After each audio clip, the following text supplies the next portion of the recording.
तृप्ति, body नीचे उतारो और पोस्टमार्टम के लिए भेज दो। मिस्टर पीटा, आइए। जैसा कि आपने बताया कि आप दोनों के बीच में सब ठीक था, तो फिर उन्होंने सुसाइड क्यों किया? मुझे आज सुबह ही पता चला। ये रहा उसका नंबर।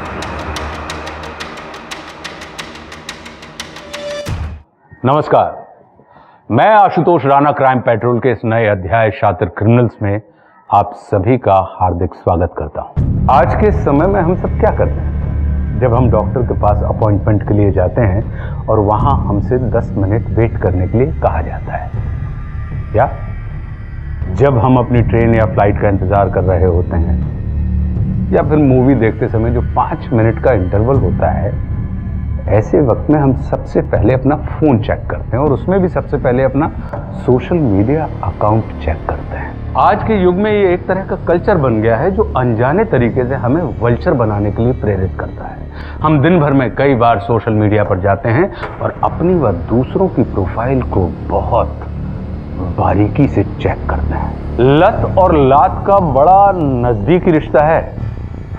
कहा जाता है कि लत हमें लात के नीचे कुचलवा देती है, इसलिए लत बहुत बुरी होती है। तो क्या सोशल मीडिया की लत हमारी परेशानी का सबब बन सकती है? Selina, my coffee. हाँ लाई।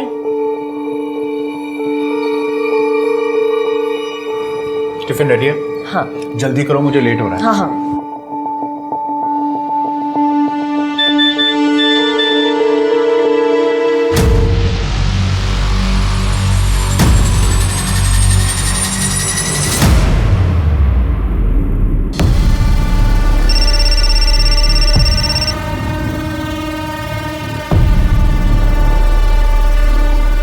इस मैसेज का क्या मतलब है? मुझे अर्जेंटली 2 लाख रुपए की जरूरत है, मेडिकल इमरजेंसी है। 2 लाख नहीं है मेरे पास। तो इंतजाम कर। लिसन, मेरे हस्बैंड अभी घर पे है, मैं बाद में फोन करती हूँ। Jesus, I am late now. I am sorry.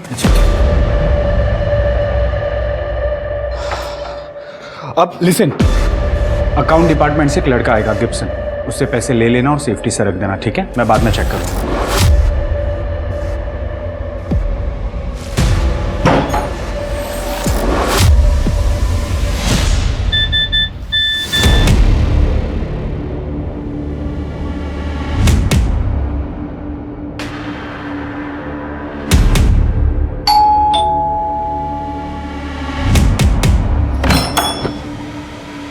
Good afternoon madam. Ma'am ये बैग पीटर सर को दे दीजिएगा। Okay. Thank you ma'am.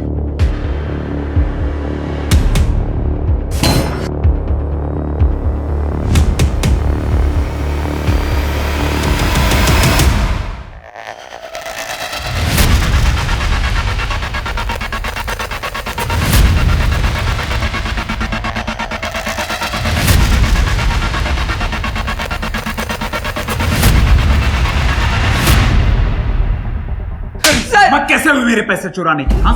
Sir मैंने तुझे जॉब दिया, तुझे अच्छी सैलरी दी और तूने मुझे ही धोखा दिया। सर मेरी बात सुनिए सर मैंने 5 लाख रुपए मैडम को ही दिए थे sir. Jesus, are you calling my wife for thief? No sir. सच बता, पैसे कहाँ रखे हैं, वरना मैं अभी पुलिस को बुलाऊंगा। Sir I swear on God sir, मैंने सर कुछ ऐसा नहीं किया sir. He is innocent. 2 lakh रुपए मैंने लिए थे। What?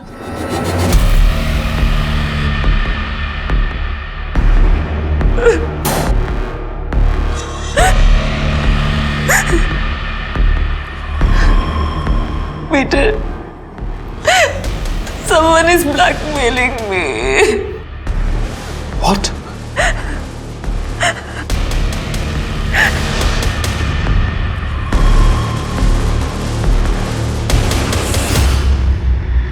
Peter, I'm sorry.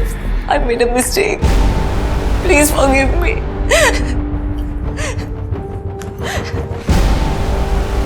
I beg you, Peter.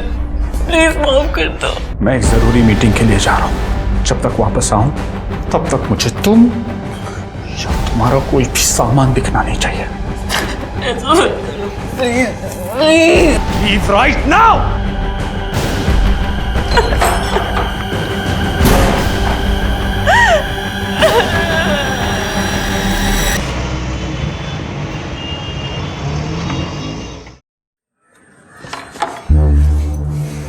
दरवाजा लॉक नहीं है, मतलब कमीनी औरत घर पे ही है।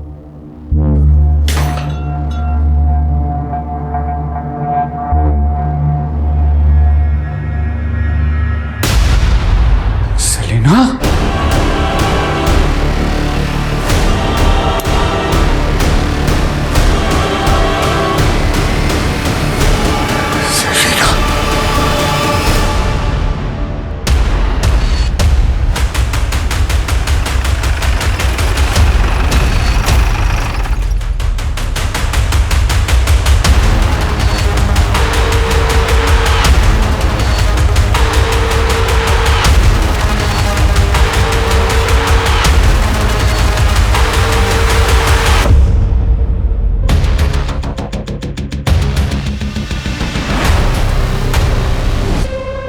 तृप्ति, बॉडी नीचे उतारो और पोस्टमार्टम के लिए भेज दो।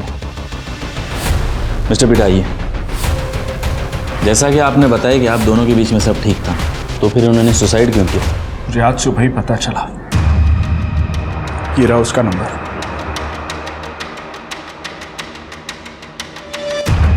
सेलिना ने 2 दिन पहले इस आदमी को 2 लाख रुपए दिए थे। वो आदमी सेलिना को ब्लैकमेल कर रहा था। सेलिना ने बताया कि वो इस आदमी को सोशल मीडिया साइट पे मिली थी। ठीक है, ये नंबर की सारी इन्फॉर्मेशन निकालो और सोशल मीडिया साइट से उस आदमी का आईपी एड्रेस निकालो। हो सकता है सेलिना की तरह और भी कोई विक्टिम हो। शिरके, इसके बारे में सबको पता होना चाहिए। एक प्रेस कॉन्फ्रेंस बुलाओ।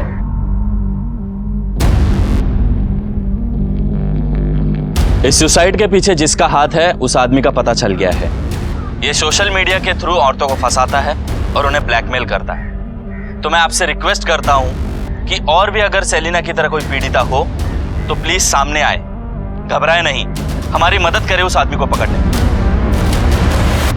सर, जो नंबर हमें सेलिना के फोन से मिला था वो फेक आईडी से खरीदा गया था, और जो फाइल उसे ट्रांसफर की गई है उस कंप्यूटर का आईपी एड्रेस भी न्यू पनवेल का है। हालांकि मैंने वहां की पुलिस को इन्फॉर्मेशन दे दी है। Very good Shirke. सर, ये रूही शेख है। सर, इनका कहना है कि इनके साथ भी सेम धोखाधड़ी हुई है। पूरी बात डिटेल में बताइए। सर, मेरे शौहर काम के सिलसिले में दिन भर घर से बाहर आ करते और मैं अपने खाली समय में सोशल मीडिया यूज करती थी सर, सिर्फ टाइम पास करने के लिए। एक दिन एक सोशल साइट पर मेरी दोस्ती एक शांतनु नाम के लड़के से हो गई। सर, हम दोनों बहुत अच्छे दोस्त बन गए थे, काफी देर तक चैटिंग भी करते थे। एक दिन हम दोनों मिले और फिर एक के बाद एक चीजें आगे बढ़ती चली गई। फिर आप दोनों में फिजिकल रिलेशन हुआ। फिर उसने आपको आपत्तिजनक फोटोज और वीडियो दिखाए और आपको ब्लैकमेल करना शुरू किया। सही कहा मैंने? सर, मैं पहले ही उसे 1 लाख रुपए दे चुकी हूँ, अब वो 1 लाख रुपए की और मांग कर रहा है। सर, मैं इतने पैसे कहाँ से लाऊंगी? मुझे बहुत डर लगता है। देखिए, आप घबराइए मत। आप एक फॉर्मल कंप्लेन लॉन्च करा दीजिए, हम कार्रवाई करेंगे। अगर मेरे शौहर को पता चल गया तो मेरी जिंदगी बर्बाद हो जाएगी सर। मेरी रूही जी, देखिए, जब तक आप एक फॉर्मल कंप्लेन लॉन्च नहीं करेंगी तब तक हम आपकी कोई मदद नहीं कर पाएंगे। आप ये सब अपने शौहर को बता क्यों नहीं देती? मुझे पूरा यकीन है वो आपकी मदद करेंगे कंप्लेन करने में। मुझे माफ कर दीजिए, मुझे माफ कर दीजिए। आज के बाद अपनी मनुष्य शक्ल मत दिखाना मुझे। अरे जाकिर मियां, क्या मसला है?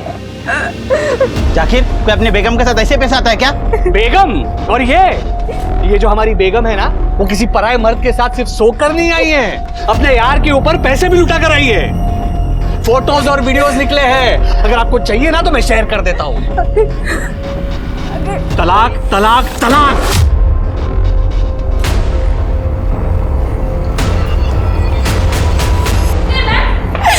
मेरे शौहर मुझे तलाक दे रहे हैं और ये सब आप लोगों की वजह से हुआ है। पूरे मोहल्ले के सामने उन्होंने मेरा तमाशा बना दिया। आप लोगों की वजह से अब मेरे सर पर छत भी नहीं है। मैं क्या करूं, कहाँ जाऊं? बोलिए, क्या करूं? गलती हर इंसान से होती है। तुम्हारी बीवी से भी गलती हुई, उसे उस बात का पछतावा है। देखो, तुम उसके शौहर हो, उसे माफ करो।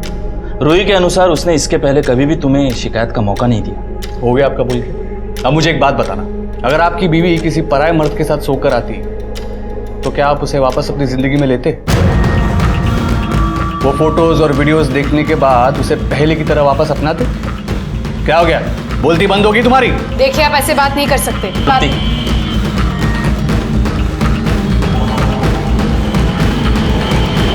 तू क्या खड़ी है यहाँ पे, निकल!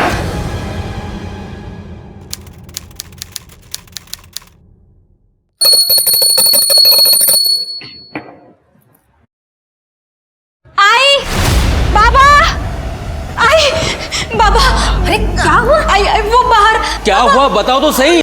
आई बच्चा, बच्चा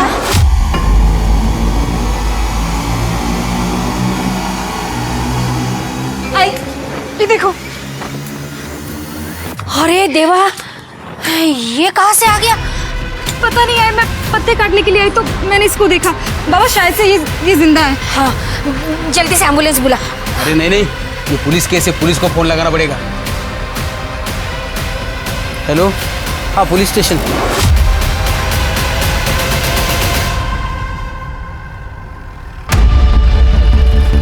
बच्चा कहाँ है? गॉड, तुर्ती जल्दी से हॉस्पिटल लेके जाओ। अरे कोई कपड़ा है क्या?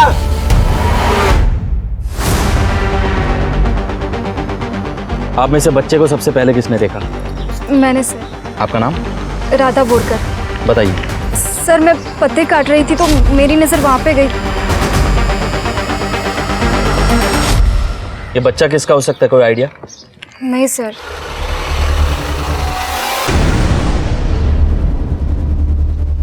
राधा, राजन, ठीक है ना? ये कौन है?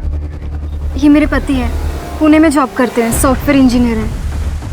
राधा ने कॉल किया, काफ़ी घबराई हुई थी, बच्चे के बारे में बताया। शादी को कितना समय हो गया? 2 साल। कोई बच्चे? नहीं। ये आपके आई बाबा है? नहीं सर, ये राधा के आई बाबा है। बाबा को पैरालिसिस का स्ट्रोक आया था, उसके बाद से हम इनके साथ ही रह रहे हैं इनकी देखभाल के लिए। ठीक है, तहकीकात चल रही है, फिर मुलाकात होगी।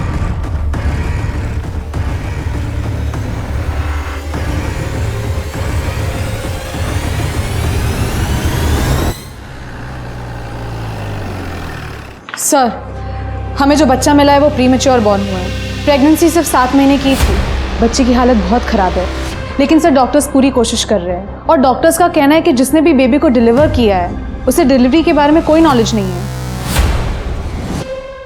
सर, मैंने आसपास के सभी हॉस्पिटल, क्लिनिक और गायनोकोलॉजिस्ट से पता किया है, किसी भी लेडी का बच्चा मिसिंग नहीं है सर। और जो लेडीज पिछले 1 साल में प्रेग्नेंट हुई हैं, सबकी डिलीवरी शेड्यूल टाइम पे ही होनी है। कोई कैसे कैलाश सोसाइटी में बच्चा छोड़ के जा सकता है? ये तभी पॉसिबल है जब कोई लड़की अपनी प्रेगनेंसी अपने परिवार से छुपा रही हो और बच्चा छोड़ दे, या फिर कोई ऐसा जो पूरे सोसाइटी से वाकिफ है और उसे पता है कि यहाँ ज़्यादा चहल पहल नहीं होती, वही बच्चा छोड़ सकता है। पर कौन? सीसीटीवी फुटेज का क्या हुआ? सर, हमारी टीम फुटेज चेक कर रही है। मेरे तो रोंगटे खड़े हो गए थे। मैंने तो तुरंत भागकर आई बाबा को बुला लिया, फिर बाबा ने पुलिस को कॉल किया। वो तो अच्छा हुआ सही समय पर राधा ने बच्चे को देख लिया, वरना थोड़ी भी देर होती ना तो बच्चा शायद बचता भी नहीं। बहुत बढ़िया राधा, तुमने तो कमाल कर दिया। अच्छा काम करना मेरे लिए कोई बड़ी बात नहीं है। राधा, लास्ट टाइम जब तुम आई थी तब से काफ़ी पतली लग रही हो। वैसे भी मैं अपने डाइट का बहुत ख्याल रखती हूँ। जंक फूड तो मैं बिल्कुल नहीं खाती और चाय भी नहीं पीती मैं। राधा, तुम भी पूर्वी को कुछ टिप्स दे दो ना। देखो कैसे वजन दिन ब दिन बढ़ते जा रहा है उसका। मतलब मैं मोटी होती जा रही हूँ। ओके भाव, चलते हैं। हाँ ओके भाई। नहीं ये इतना साधुन मधुन क्या था ये? कहाँ क्या? अरे वो तो मैं मजाक कर रहा था। अच्छा, उसके सामने मेरा मजाक उड़ाना पसंद है ना तुम्हें? सर, सोशल मीडिया केस में जिस शांतनु को हम ढूंढ रहे हैं, उसने अपने घर के रेंट एग्रीमेंट में एक फोटो का इस्तेमाल किया था। और यही फोटो उसने 2 साल पहले भी यूज़ किया है, ये देखिए। और अब ये फोटो हमें रूही के पास मिल रहा है। हो सकता है ये फोटो असली हो और नाम नकली हो। शिर्के ये देखो, ये सारी फोटो मिलती जुलती हैं। ये देखो, ये आई थिंक औरतें कंफ्यूज हो गई और हमें कांटेक्ट नहीं किया। हो सकता है सर। वैसे इस बारे में मैंने मकान के मालिकों से भी बात की है। उन्हें जो डिटेल्स दी गई हैं वो सारी की सारी नकली हैं। उन्हें इस बारे में कुछ नहीं पता। लेकिन एक इंटरेस्टिंग बात है सर, ये शांतनु हर एक स्कैम के बाद अपना लैपटॉप चेंज कर देता है। पिछले 2 साल में इसने 15 से 20 लैपटॉप खरीदे हैं और वो भी अलग अलग डीलर से। इंटरेस्टिंग। ये आदमी काफी चालाक है। मतलब ये आदमी हर स्कैम के बाद अपना लैपटॉप बदलता है और साथ ही साथ इंटरनेट प्रोवाइडर भी, ताकि इसका आईपी एड्रेस ट्रैक ना हो सके। Very good Shirke, very good. मुझे इसके बारे में सारी इंफॉर्मेशन चाहिए। Right sir. सर, हमने कैलाश सोसाइटी की सभी सीसीटीवी फुटेजेस चेक की, कल की और 2 दिन पहले की। लेकिन सर, सीसीटीवी फुटेज में वहाँ के लोकल निवासी, कर्मचारी और डिलीवरी बॉयज़ के अलावा कोई नया नजर नहीं आया। मतलब सोसाइटी में बाहर से कोई भी बच्चा डंप करने नहीं आया? नो सर, ऐसा लग तो नहीं रहा है। ये कैलाश सोसाइटी में कितने बंगलो होंगे? लगभग 15 से 20। और 18 से 40 की एज में कितनी औरतें? सर, शायद 25 से 30 औरतें होंगी। सबके डीएनए सैंपल लो और वो बच्चे से मैच करो। देखते हैं बच्चे का डीएनए सैंपल सोसाइटी में से किसके साथ मैच होता है। सर,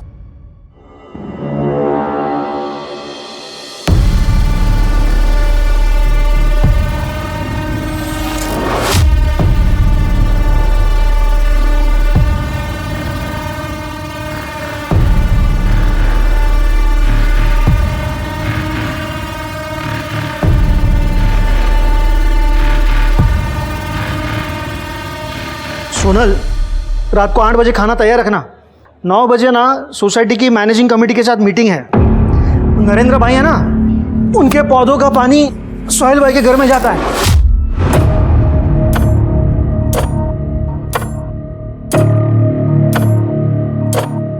क्या है? जब देखो फोन पर। मेरा फोन दो। मैं कब से तुम्हारे साथ बात कर रहा हूं और तुम्हारा ध्यान ही नहीं है। अगर मैंने ना भी सुना हो ना, तो भी मुझे पता है कि तुमने क्या कहा होगा, क्योंकि रोज दिन तुम वही बातें तो करते हो। तुम्हारे ऑफिस का काम, तुम्हारे सोसाइटी के मसले, सब कुछ तुम्हारे बारे में ही तो होता है। मेरे बारे में कब कौन सी बात करते हो? तुम्हें एक्चुअली शादी ना तुम्हारे धंधे से करनी चाहिए थी। सुबह निकल जाते हो, रात में घर आते हो, मुझसे तो बात करने तक का टाइम नहीं है तुम्हारे पास। इसलिए सॉरी टू से, लेकिन ये जो फोन है ना, इसे चाहे मेरा दोस्त कह लो या मेरी सहेली, और शायद मेरा पति भी। बस हाँ, बहुत हुआ वे। इसके बारे में रात में बात करेंगे। मारो मुखवास नो डब्बो क्या छे? क्यारनो शोधू छू।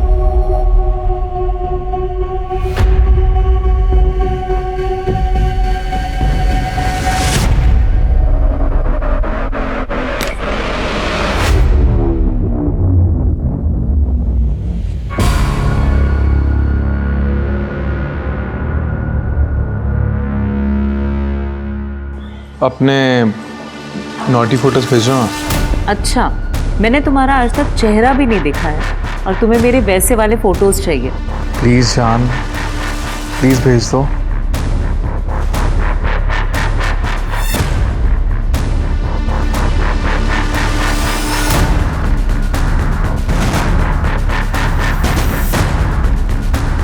कैसे लगे फोटोज? अब तो मुझे तुम्हें देख लेने दो ना। मैं भी तुमसे मिलने के लिए बहुत बेसब्र हूँ। मिलना चाहोगी? सर, मैंने कैलाश सोसाइटी की 18 से 40 साल की उम्र की 23 औरतों की डीएनए रिपोर्ट चेक की है। उसमें से एक औरत ऐसी है जिसका डीएनए बच्चे के डीएनए से मैच कर रहा है। ये टेस्ट रिजल्ट ये गलत नहीं है और इसमें कोई शक नहीं है कि बच्चा आपका है। सर, आप लोग ये कैसी बातें कर रहे हैं? वो बच्चा तो मुझे मिला था। ये तो आप कह रही हैं, इस बात की कोई गवाही दे सकता है? एक मिनट साहब, बेबुनियाद के इल्जाम लगा रहे हैं आप मेरी बेटी पर। जब ये पेट से थी ही नहीं तो ये बच्चा इसका कैसा हो सकता है? ये तो अभी तक पता नहीं। ये भी हो सकता है कि आप इसके लिए झूठ बोल रहे हो। मैं क्यों झूठ बोलूं? अरे हम तो खुद अपनी नातिया और नातू को देखने के लिए तरस रहे हैं। हम तो खुले दिल से उसका स्वागत करते। मैं कौन कैसे दूं? हे बगा सर, हे बगा, ये मेरी बेटी की फोटो है। ये 4 महीने पहले का फोटो। ये 2 महीने पहले का फोटो और ये 1 महीने पहले का फोटो है सर।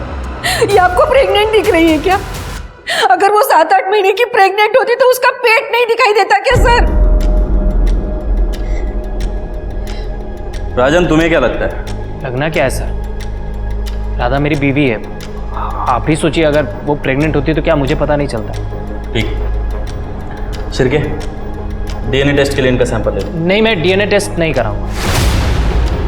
क्यों? काफ़ी समय से मेरे और राधा के बीच शारीरिक संबंध नहीं हुआ है। काम के सिलसिले में मैं पुणे रहता था, कभी आता भी था तो राधा मना कर देती थी। कभी उसके पीरियड्स चल रहे होते थे, या कभी बॉडी पेन हो रहा होता था, या थकी हुई होती थी। इसलिए करीबन 1 साल से हमारे बीच कुछ भी नहीं हुआ। तो डीएनए टेस्ट के लिए क्या तकलीफ हो रही है? डीएनए टेस्ट तो मैं नहीं कराऊंगा, और इतना कानून तो मैं भी जानता हूँ कि बिना कोर्ट के ऑर्डर्स के आप मुझे फोर्स नहीं कर सकते। उसी कानून ने मुझे भी ताकत दी है कि मैं आप सबको इस शहर में रोक के रख सकूं जब तक ये केस सॉल्व नहीं हो जाता, क्योंकि आप सब शक के दायरे में हैं। मुझे इस पूरे परिवार की कुंडली चाहिए, और खास कर उस राजन बोरकर की। मुझे एक बात समझ नहीं आ रही कि इस राधा ने प्रेगनेंसी छुपाई कैसे। लैब को बोलो एक बार टेस्ट वेरीफाई करें। Yes sir. शांतनु, अरे आ गई तुम? आओ ना, अंदर आओ। वो दरवाजा बंद कर देना।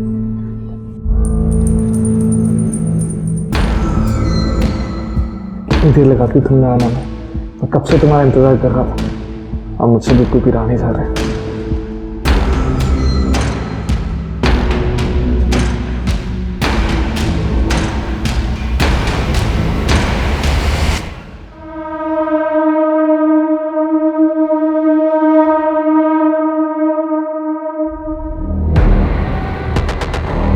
क्या हुआ, बहुत खुश लग रही हो?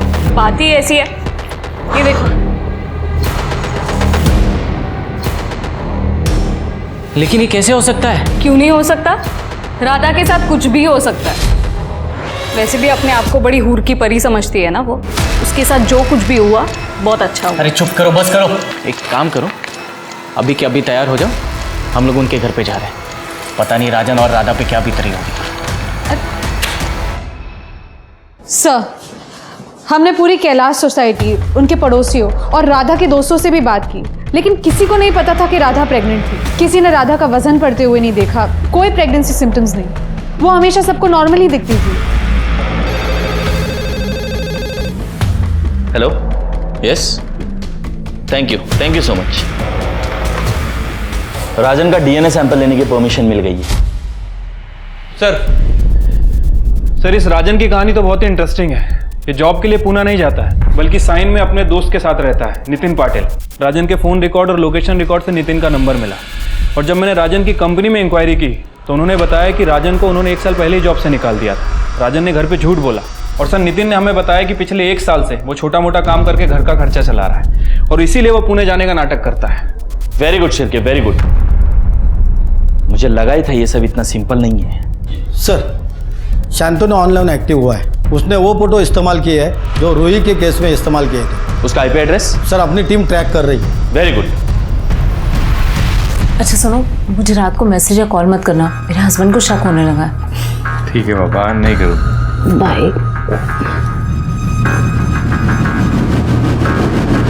ठीक है, ती फाईल तयार करा, मी बघतो नंतर।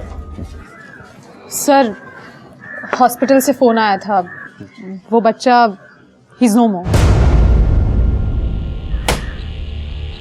कोई इतना बेरहम कैसे हो सकता है? एक नवजात बच्चे को मरने के लिए छोड़ दिया। सर, राजन का डीएनए बच्चे के डीएनए से मैच होता है। वो बच्चा राजन और राधा का ही था। अब ये मर्डर केस है। राधा बोरकर, तुमने तुम्हारे बच्चे को लावारिस छोड़ा, जिसकी वजह से उसकी मौत हो गई। क्या बच्चा मर गया? जी हाँ, राजन के डीएनए टेस्ट से ये प्रूव हो चुका है कि ये बच्चा इन दोनों का ही है। राधा, हमारे साथ चलो। तृप्ति, एक मिनट सर, आप लोग हमें बिना बात के फंसा रहे हैं। किसी दूसरे का पाप आप हमारे सर पे डाल रहे हैं। अरे गलती हो गई मेरी बीवी से, जो उस दिन उस बच्चे के बारे में आपको इन्फॉर्म कर दिया। इससे तो बेहतर होता किसी कूड़ेदान में फेंक देती। सायन को पूना बताने वाले शांत रहा जरा। सर आपका क्या मतलब है सर? ये अपने भाई से पूछो कि ये अपना पूरा हफ्ता कहाँ बिताता है। जहां तक मैं जानता हूं ये पूना तो नहीं जाता। क्यों? राजन, अरे राजन काय म्हणतायत ते? हाउ जॉब छूट गई थी मेरी। सायन में मैं अपने दोस्त नितिन के साथ ही रहता था, वहीं छोटा मोटा काम करता था। बहुत टाइम से जॉब ढूंढ रहा हूँ, अभी तक मिली नहीं है। क्या बोलता आप सबको? आई एम सॉरी, आपके परिवार को ये सब इस तरह बताना पड़ा। देखिए, पुलिस अपना काम पूरी ईमानदारी से करती है और डीएनए टेस्ट से ये पता चल चुका है कि बच्चे के बाप तुम ही हो। तुम ही हो।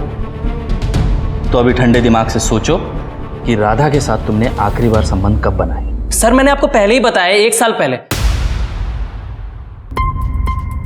शायद 8-9 महीने पहले। मतलब 8 महीने? राधा, क्या वो बच्चा हमारा था?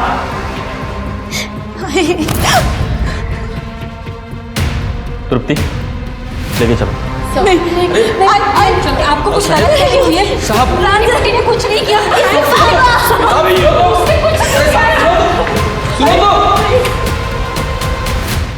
पुलिस को एक और झटका मिला। जब पुलिस ने राधा का सोशल मीडिया अकाउंट चेक किया, तब पुलिस को पता चला कि राधा की दोस्ती पिछले 6 महीने से एक आदमी के साथ हुई।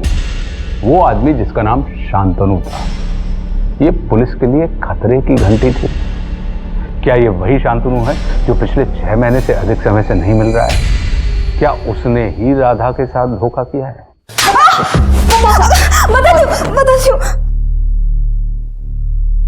सर मैं और क्या करती? राजन हफ्ते भर बाहर रहता था, मुझे अकेलापन महसूस होता था। फिर एक दिन मुझे सोशल साइट पे एक लड़के की फ्रेंड रिक्वेस्ट आई, तो मैंने एक्सेप्ट कर ली। मैं शांतनु के साथ बातें करने लगी थी और फिर कुछ ही समय में मुझे उससे प्यार हो गया था। इतना प्यार कि मैं उसके साथ भाग जाना चाहती थी, एक नई जिंदगी की शुरुआत करना चाहती थी। लेकिन तभी मुझे पता चला कि मैं प्रेग्नेंट हो गई हूँ। मुझे बच्चा नहीं चाहिए था सर, और मैं किसी को कुछ बता भी नहीं सकती थी। और अबॉर्शन तो मैं करवा भी नहीं सकती थी, क्योंकि अगर मैं जाती तो अथॉरिटीज़ के पास मेरा नाम चला जाता। इसलिए मैंने तय किया कि मैं किसी को कुछ भी नहीं बताऊंगी, और जब बच्चा पैदा हो जाएगा तो उसको मैं कहीं फेंक दूंगी। और मेरा पेट ना दिखे इसलिए मैं साड़ी के नीचे कपड़ा बांधती थी, बॉडी सूट पहनती थी। लेकिन 9 तारीख रात को जब आई पापा एक फंक्शन में गए और राजन भी पुणे गया था, तब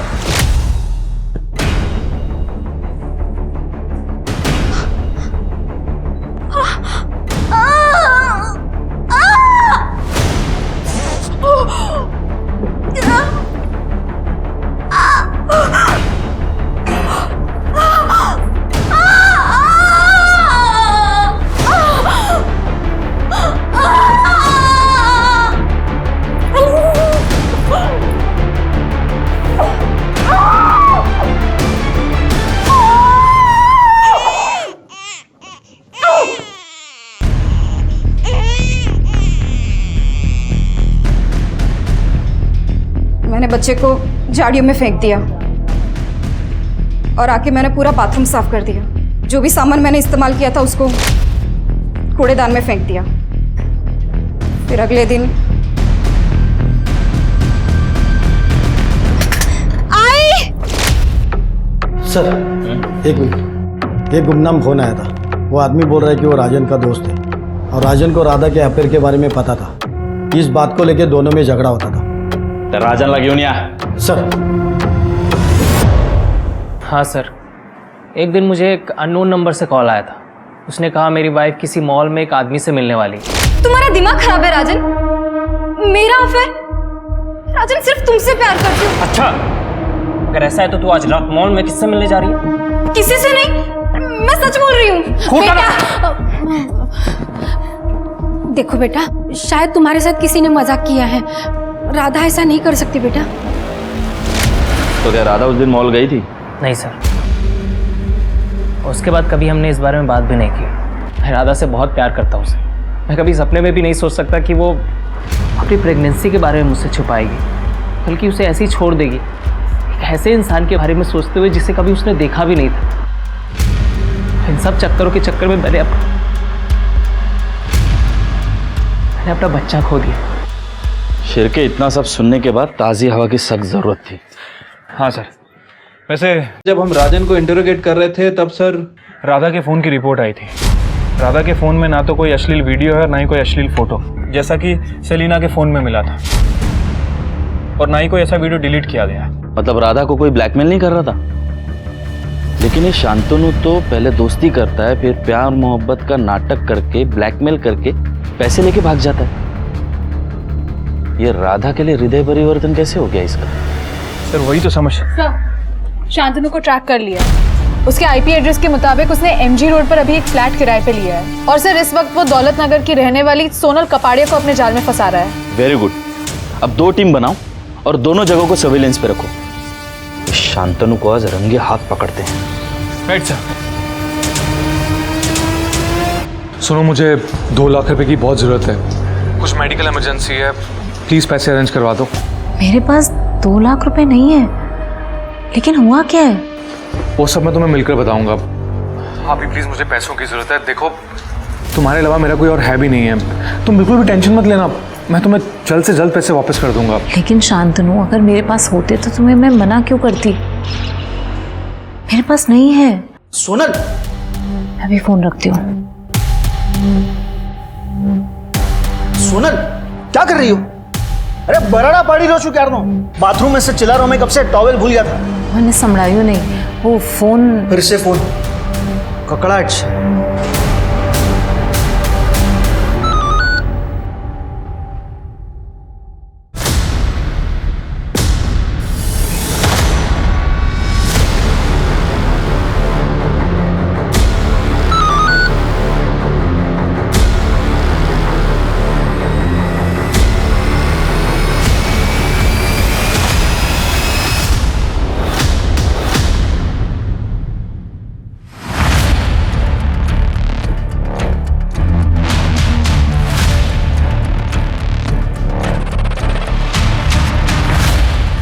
सर, सोनल निकल चुकी है। वो सोनल से ही मिलने जा रहा है। सर मेरे हिसाब से मीटिंग पांचाल पार्क में होने वाली है। तुम दोनों मुझे लोकेशन भेजो, मैं वहीं पहुंचता हूँ।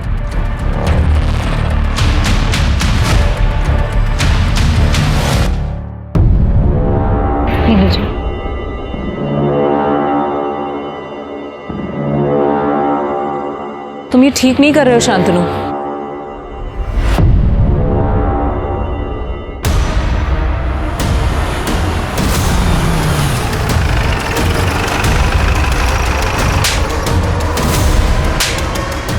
येऊन जायला। अरे क्या किया? सब मेरे हस्बैंड घर पर। देखिए, आप घबराइए मत, इसने क्या क्या किया हम सब जानते हैं। आप थाने में आकर एक फॉर्मल कंप्लेन कर देना, आपका नाम बाहर नहीं आएगा। सलीना सुसाइड केस में बहुत बड़ा डेवलपमेंट हुआ है। आज पुलिस ने शांतनु को रंगे हाथों गिरफ्तार किया है, जब वो किसी और औरत को ब्लैकमेलिंग का शिकार बना रहा था। बने रहिए हमारे साथ, इस केस से जुड़ी सभी डेवलपमेंट सबसे पहले आप तक पहुंचाएंगे।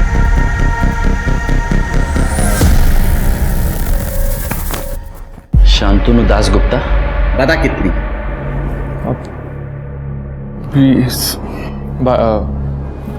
20-25 के आसपास। अरे कितनी औरतों को ठगा तूने, ये तुझे याद भी नहीं है? ये वो याद करने लायक थी भी नहीं ना। तूने सिर्फ औरतों को ब्लैकमेल नहीं किया है, वो सेलिना ने तेरी वजह से सुसाइड किया, तू कल्प्रिट है। सुसाइड करने की क्या जरूरत थी? शादी के बाद थोड़ी बहुत चीटिंग तो चलती है ना। अरे तूने वो राधा बोरकर के साथ अभी तक ऐसा कुछ क्यों नहीं किया? मैं किसी राधा बोरकर को नहीं जानता। अच्छा, अरे मैं नहीं जानता। याद नहीं है? राधा बोरकर 22 साल, शादीशुदा। 22 साल? फिर तो मैं वाकई में नहीं जानता, क्योंकि मेरा टारगेट सिर्फ 35 से 40 साल की औरतों पर होता है, जो सेक्सुअली एक्टिव होती हैं लेकिन अकेली और तन्हा होती हैं। अरे लेकिन वो राधा बोरकर जिस सोशल मीडिया साइट पे शांतनु से बात कर रही थी ना, उस पे तेरा फोटो था। अरे मुझे नहीं मालूम कि मेरा फोटो वहां पे कैसे पहुंचा, और मैं सच बता रहा हूँ, मैं किसी राधा बोरकर को नहीं जानता हूँ। सर जिस समय राधा शांतनु के टच में थी उस समय शांतनु दासगुप्ता के फ़ोन की लोकेशन और आईपी एड्रेस कहीं और का है, लेकिन राधा जिस शांतनु से बात कर रही थी उस समय उसका आईपी एड्रेस पवन बाग के साइबर कैफे का है, और राधा के मुताबिक उसने शांतनु से कभी मुलाकात नहीं की, उसे ऑनलाइन ही उससे प्यार हो गया। अच्छा, तभी राधा के कोई फोटोज और वीडियो नहीं मिले। लेकिन अगर ये शांतनु दासगुप्ता सच बोल रहा है, मतलब कोई दूसरा शांतनु है जो राधा को फंसा रहा है इसकी फोटो इस्तेमाल करके। हो सकता है सर, लेकिन सर इस शांतनु ने पिछले 15 से 20 दिन में कोई एक्टिविटी नहीं।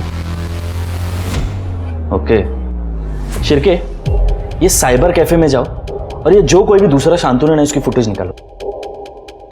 सर, एक औरत की डेड बॉडी मिली है।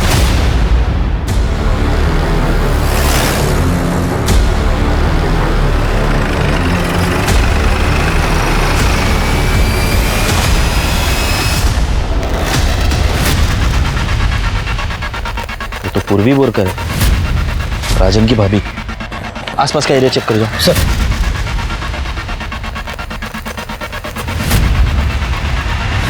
सर, किसी धारदार हथियार से वार किया गया है और सर ये क्राइम सीन नहीं है। यहाँ आसपास कहीं भी ब्लड के ट्रेसेस नहीं है। सर लगता है मर्डर के बाद बॉडी को यहाँ पे डंप किया गया है। Sexual assault? No sir, sexual assault के कोई ट्रेसेस नहीं है। ठीक है, बॉडी पोस्टमार्टम के लिए भेज दो। यहाँ एरिया में सीसीटीवी कैमरास? सर, दोनों साइड 5 किलोमीटर तक कोई भी सीसीटीवी कैमरा नहीं है। तभी कातिल ने जगह चुनी है बॉडी डंप करने के लिए। इसके पति को जाके मिलना पड़ेगा। कुठे निकालत का? मैं पूर्वी को ढूंढने निकला था सर, मतलब वो कब से मार्केट गई है, अब तक लौटी नहीं है। कब से मैं उसका फोन भी ट्राई कर रहा हूँ लेकिन स्विच ऑफ आ रहा है सर। मिस्टर मयंक, पूर्वी का खून हो गया है।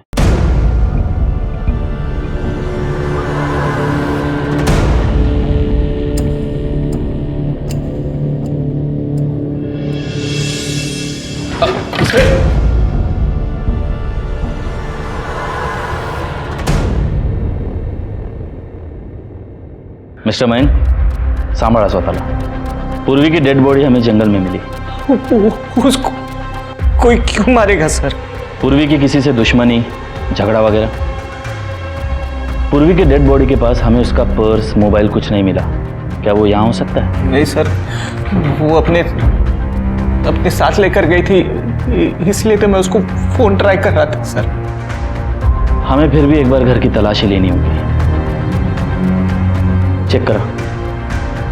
तुप्ती, साइबर टीम को बुलाओ और पूर्वी का सोशल मीडिया अकाउंट चेक करवाओ। Yes sir.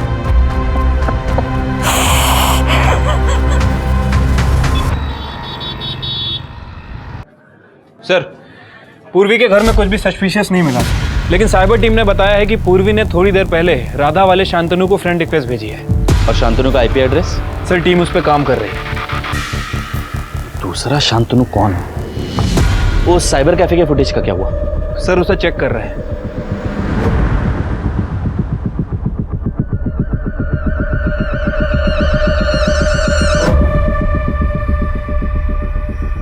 कुछ मिला?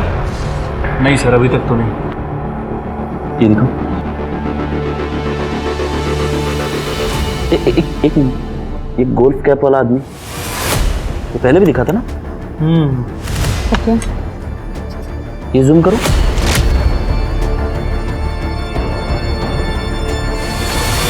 शिरके, ये मोबाइल कवर कहाँ देखा, याद आया? नहीं सर। Okay sir, last IP address मिल गया है जब ये अकाउंट आखिरी बार इस्तेमाल हुआ था, अकाउंट डिलीट करने के लिए। टाइम? Sir 3 PM। पूर्वी की डेड बॉडी भी उसी समय मिली थी ना? लोकेशन क्या?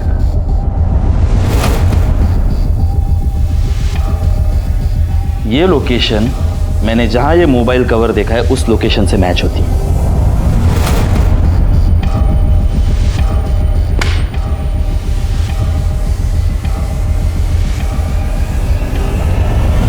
सर, पता चला मेरे पूर्वी को किसने मारा। क्यों, तुम्हें नहीं पता? अरे सर, ये क्या बदतमीजी है? मैंने तो सिर्फ आपसे इतना पूछा कि पूर्वी को किसने मारा। पूर्वी को उसने मारा जिसके मोबाइल का कवर ये है।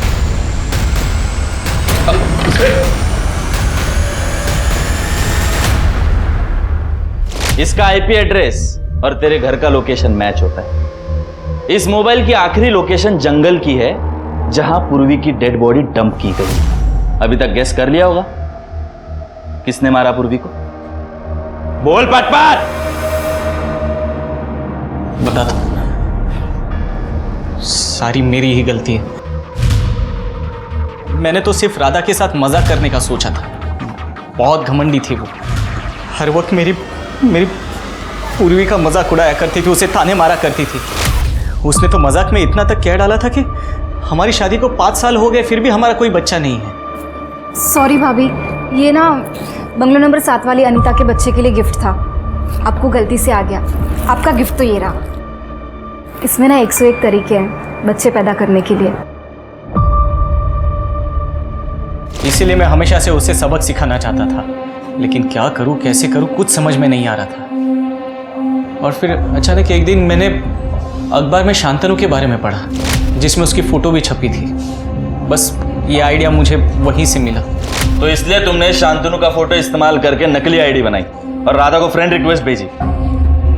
हाँ, लेकिन जब राधा ने भी फ्रेंड रिक्वेस्ट एक्सेप्ट की तो मैं शॉक हो गया था। हम लोग घंटों ऑनलाइन चैट किया करते थे। राधा को फेक आईडी वाले शांतनु से प्यार होने लगा था। बिना मिले बिना जाने वो शांतनु के साथ भाग जाना चाहती थी, और इसी बात का खुलासा मैं राजन के सामने करना चाहता था, जो उसे अंधों की तरह प्यार करता था। और इसीलिए जब राधा ने मॉल में शांतनु से मिलने का प्लान बनाया तो मैंने राजन को कॉल कर दिया। वो कॉल तूने किया था? हाँ। हेलो राजन, आज शाम को तुम्हारी बीवी अपने आशिक के साथ मॉल में मिलने वाली है। अगर उसे रंगे हाथ पकड़ना चाहते हो तो जल्दी अक्षय मॉल पहुंच जाओ। लेकिन राधा वहां आई ही नहीं, और पिछले कुछ हफ्तों से राधा बहुत उतावली हो गई थी। उसे हर हाल में शांतनु के साथ रहना था। इसलिए जब राधा ने मुझे बताया कि वो प्रेग्नेंट है तो मैं शॉक हो गया था, क्योंकि इसके बारे में हमारे फैमिली में से किसी को कुछ नहीं पता था। राधा ने तो यहां तक कह डाला था कि वो बच्चे को अबॉर्ट करेगी और मेरे साथ भाग जाएगी। खोटा बोलो नको। राधा ने बताया था कि उसने मतलब तुझे कुछ नहीं बताया? अहो सर, सांगितलं होतं, बताया था उसने मुझे तो यही बात समझ में नहीं आई कि वो प्रेग्नेंट कब हुई, क्योंकि हम तो उससे रेगुलरली मिला करते थे। वो एकदम नॉर्मल दिखती थी। मैंने सोचा कुछ वक्त इंतजार करूंगा और फिर पूरी दुनिया के सामने उसको एक्सपोज करूंगा, लेकिन उसके पहले ही उसकी प्रीमैच्योर डिलीवरी हो गई और सारा सच सबके सामने आ गया। राधा को तो पता भी नहीं था कि वो जो फेक आईडी थी शांतनु की, उसके पीछे मैं हूं। मैंने हर सावधानी बरती थी, लेकिन पता आज। मयंक सुनो ना, मुझे तिवारी सर का नंबर चाहिए था, इनवाइट करना है उन्हें। मयंक,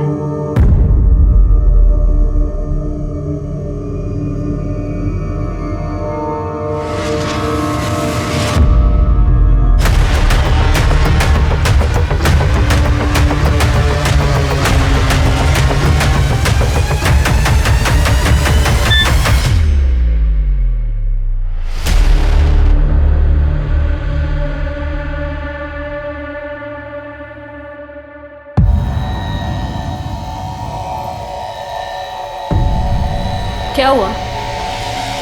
मैंने ही भेजी है रिक्वेस्ट। तुम ही शांतनु हो ना? राधा के साथ तुम ही चैट कर रहे थे। अरे नहीं पूर्वी, अफेयर चल रहा है ना तुम्हारा राधा के साथ? अरे नहीं, मैंने कैसे नजरअंदाज कर दिया? इसलिए तो तुम हमेशा उसकी तरफदारी करते रहते थे। अरे नहीं, मैं तो बस वो मजाक के तौर पे।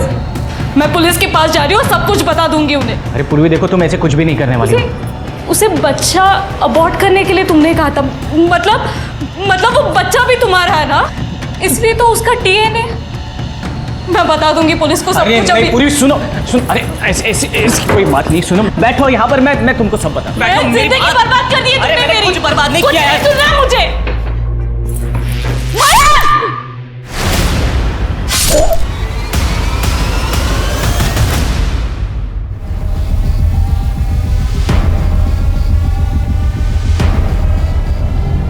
आप जब घर पे आए तो मैं समझ गया था कि आपको पूर्वी की डेड बॉडी मिल चुकी है, लेकिन उसके पहले ही मैं पूर्वी का पर्स और फोन तोड़ के फेंक चुका था।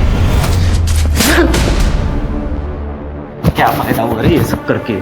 तूने तेरी जिंदगी तो बर्बाद कर ही दी और साथ ही साथ राधा और राजन की भी कर दी। अब पूरी जिंदगी जेल में सड़ रही।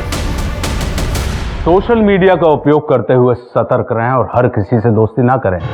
जैसे हम और आप अपने घर में हर किसी को आने नहीं देते, वैसे ही सोशल मीडिया भी हमारा आभासी घर है। किसी अजनबी को अपने ऑनलाइन जीवन में आने ना दें। इससे ना सिर्फ शारीरिक बल्कि मानसिक जीवन को भी खतरा हो सकता है। अब मैं आशुतोष राणा आपसे विदा लेता हूं। हम फिर मिलेंगे एक ऐसी ही कहानी के साथ जो आपको रखेगी सतर्क और जिंदगी को सुरक्षित। तब तक अपना और अपने परिवार का ख्याल रखिए और देखते रहिए क्राइम पेट्रोल सतर्क। जय हिंद।